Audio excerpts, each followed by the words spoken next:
আসসালামু আলাইকুম। আমি মুক্তা ঢাকা থেকে বলছি। মুক্তা ব্লগ 57 চ্যানেলে আরও একবার স্বাগতম জানাই। কাছে এবং দূরে, দেশে এবং দেশের বাহিরে যে যেখান থেকে দেখছেন, আশা করছি সকলে ভালো আছেন।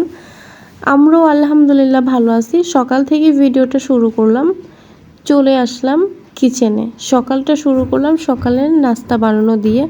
সারাদিন কি করি থাকছে আজকের পর্বে।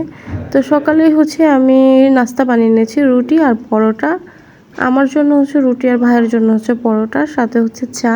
তো চাটা আমি চুলায় দিয়ে বাদবাকি কাজ যেগুলো আছে সেগুলো আমি করে নিব।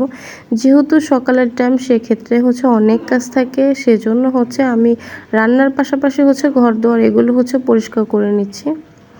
তো এখন বিছানাটা ঝাড়ু দেওয়ার পরে আমি এখানে গ্লাসগুলো পরিষ্কার করে নিচ্ছি।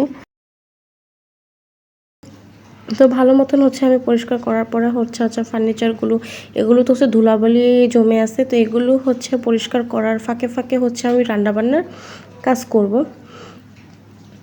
তো এখানে অনেক কিন্তু ধুলাবালি পড়ছে, তো আমি এগুলো পরিষ্কার করে নিচ্ছি। আর আজকে রান্না করব কলমি শাক। তো এগুলো ধুয়ে পরিষ্কার করে নিচ্ছি।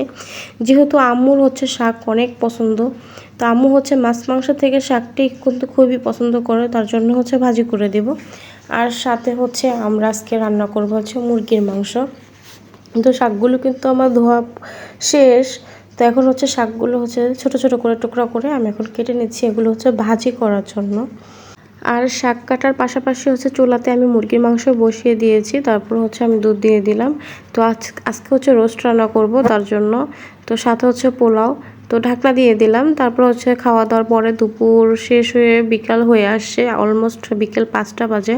বাহিরে প্রচুর পরিমাণ বৃষ্টি হচ্ছে, ক্যামেরাতে বোঝা যাচ্ছে কিনা আমি সঠিক জানি না।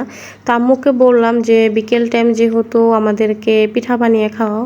তো আম্মু কি দিয়ে পিঠা বানাবে, ফ্রিজে পুর ছিল তিলের, তো সেগুলো দিয়ে ময়দা দিয়ে আমাদের কুলি পিঠা বানিয়ে দিচ্ছে। তো তারপর সন্ধ্যার টাইম ঘনিয়ে আসছে, বাহিরে কিন্তু প্রচুর পরিমাণ বৃষ্টি আর বাতাস।